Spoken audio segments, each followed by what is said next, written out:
Hi friends, welcome back to cinema vision. Sundari serial ஆக்டரான Gabriella பிரெக்னெண்ட்டாக இருக்குன்னு சொல்லி ஒரு ஷாக்கிங் அப்டேட்டை கொடுத்துருக்காங்க.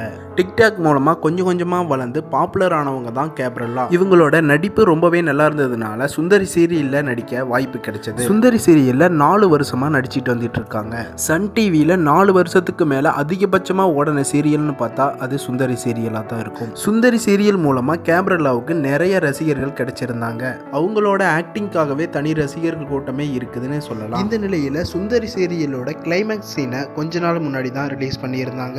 சீரியல் முடிஞ்சு போச்சுன்னு எல்லாரையுமே மிஸ் பண்றோம்னு ஒரு எமோஷனலான வீடியோவை போஸ்ட் பண்ணியிருந்தாங்க. அதை தொடர்ந்து சுந்தரி சீரியல் கம்ப்ளீட் ஆயிருச்சு. கேப்ரல்லாவோட ரசிகர்கள் எல்லாம் அடுத்து என்ன பண்ண போறீங்கன்னு சொல்லி கேட்டுட்டு இருக்காங்க. இந்த நிலையில கேப்ரல்லா பதில் சொல்ற மாதிரி பிரெக்னண்டா இருக்கிற மாதிரி ஒரு போஸ்டர் ஷேர் பண்ணியிருந்தாங்க. ஃபேன்ஸ் எல்லாருமே நீங்க உண்மையாவே பிரெக்னண்டா தான் இருக்கீங்களான்னு சொல்லி கேட்டுட்டு வந்த நிலையில கேப்ரல்லா தன்னோட இன்ஸ்டாகிராம் ஸ்டோரியில பிரெக்னண்டா இருக்கிற போஸ்டர் ஷேர் பண்ணி கன்ஃபார்ம் பண்ணியிருக்காங்க. இந்த நிலையில ஃபேன்ஸ் எல்லாருமே கேப்ரல்லாவுக்கும் அவங்க கணவருக்கும் வாழ்த்துக்களை தெரிவிச்சுட்டு தான் வராங்க. நீங்க சினிமா விஷன் சேனலை ஃபர்ஸ்ட் டைம் பார்க்குறவங்களா இருந்தால் கண்டிப்பாக சப்ஸ்கிரைப் பண்ணி வச்சுக்கோங்க.